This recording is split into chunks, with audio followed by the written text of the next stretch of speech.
Nasira, oh. Nako.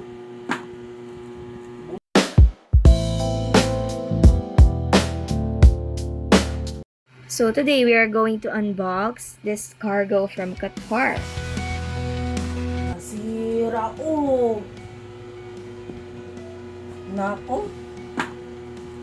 Umitak yung nako. Ay, nako, nasira na lahat ng buwan.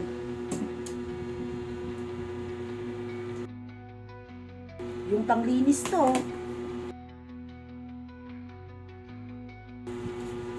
Oh?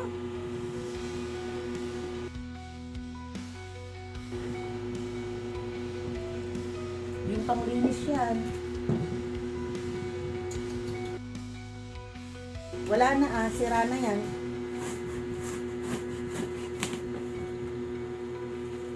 Bumitak to, oh, isa, oh.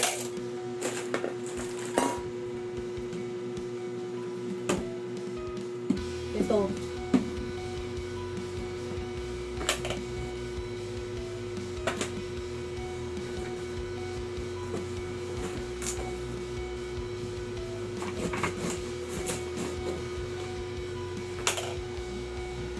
Yan guys, so kung magpapadala kayo, lagi ninyo siyang isi-sealed, especially yung mga liquid. Isa lang ang bumitak.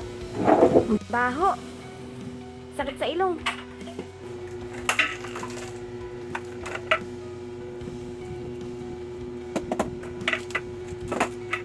Dahil sa bagyo, yan, nabasa mga gamit.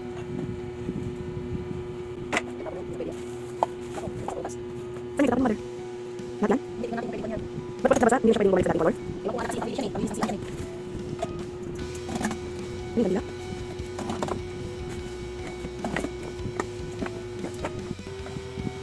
Buti hindi ka naglalagay ng mga gadgets sa ganyan. Ay hindi anak, ginawan nila yan, kaya hindi kami nagalaga. True. Noon lang yung nanay yung kwan, Relo. kaya nag-alang na kundi. Hindi ako naglalagay Hindi na ng, nila shoulder kapag yun. hindi ako naglalagay ng kwan. Kaya dito pa yung isa pala, buti na lang hindi kwan. Talagang yun siguro ang nasaktan lang, kaya kwan nabutas. Oo. Hindi yung ano yan, tubig. Ang nag-leak dyan yan. Yun nga anak, hindi basa ito, kundi yung kwan talaga. Benta natin tong karton, sayang. Isa lang yan. Isa lang. Wala ng karton, hindi ka tulad ng time ni Lola Boy eh. Oo. Nakakaipon pa si Lola Boy yun pag mauwi sila Janet. Ngayon wala na.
So, yung ibang stuff dito ay kay mom and yung iba sa akin. At yung iba naman para sa mga nasa barrio. So, on our next video, ipapakita ko yung nangyari. It's just a glimpse ng pagpunta namin sa baryo kasi hindi kami nagstay doon. Umuwi din kami ng hapon.